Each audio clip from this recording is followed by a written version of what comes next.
निजर दुर्बलता एक अभिशाप भली आउ ए अभिशाप सेतेबेले फली थाए जेबे आमे आउ काहाकू विश्वास करी निजर सबु दुर्बलता जणै देई थाउ।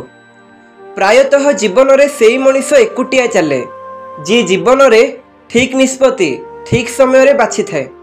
खराब मनीष सेई समय रे ही जीति जाई थाए जेतेबेले भल मनीष चुप हो जाए। ये भी दुनियार आउ एक सत। दुनिया मिछ को सत मानि नहीं थाए किंतु प्रकृत सत को प्रमाण मागी थाए। छोट बड़ सबु खुशी को जेउ माने भूली जाती केवल निज पिलार खुशी पाई सेई पिला निज खुशी पाई केमिति के जानी बापा माँ को पर करी दियंती। पुओ पिलांकर शरीर झियो मानंक अपेक्षा मजबूत होई थाए किंतु हृदय पुओ हेउ कि झियो समस्तंकर समान होई थाए।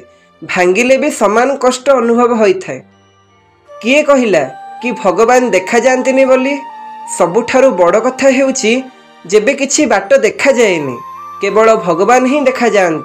प्रश्न लोके तो कहंती भगवान सबु स्थान रे विद्यमान तेबे मंदिर जीवा कौन दरकार?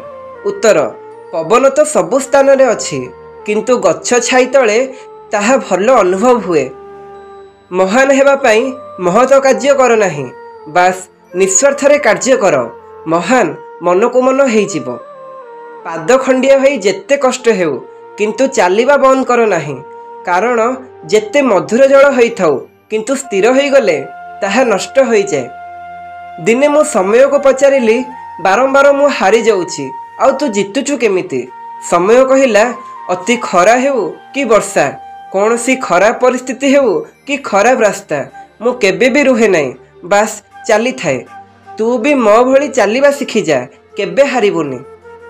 निज को चालाक भाविले चलिबो किंतु अन्य को बोका भाविले आपण निजे बोका बोली प्रमाणित हेबे। निदर बा कौन दोष? मु मिछटारे राति को भूल दिए।